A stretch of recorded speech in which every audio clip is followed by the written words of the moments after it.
অবশেষে ধরা বলো জয় কৃষ্ণ ঠাকুর। হ্যাঁ, যে কিনা আমাদের ধর্ম নিয়ে অপপ্রচার করছিল, যে কিনা আমাদের শ্রীকৃষ্ণ, মহাদেব, রাম সবাইকে নিয়ে হ্যাঁ বাজে মন্তব্য করছে।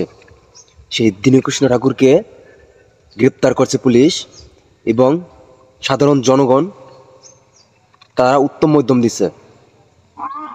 সবশেষ পুলিশ টাইনে নিয়ে যেতে আছে।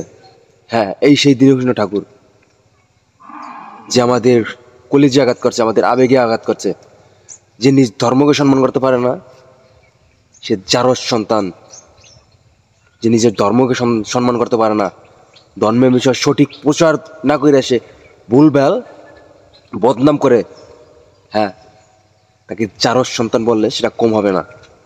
এই সেই দীনকৃষ্ণ ঠাকুর যে কিছুদিন মহাদেবের নামে বাজে মন্তব্য করছে, আমাদের সব দেবদেবী নিয়ে কোথায় বাজে মন্তব্য করছে সেই শেষ দীনকৃষ্ণ ঠাকুর। প্রশাসনের কাছে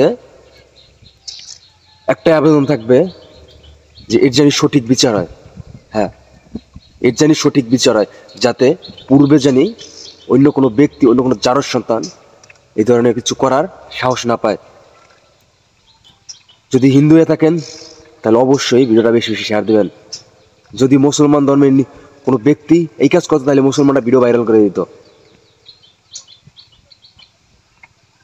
যদি আপনি সত্যিকারের হিন্দু হয়ে থাকেন, যদি সঠিক বিচার চান এই সমস্ত লোকজনের জারজ সন্তানের, তাহলে অবশ্যই ভিডিওটা অনেক দেখার সুযোগ করে দেবেন।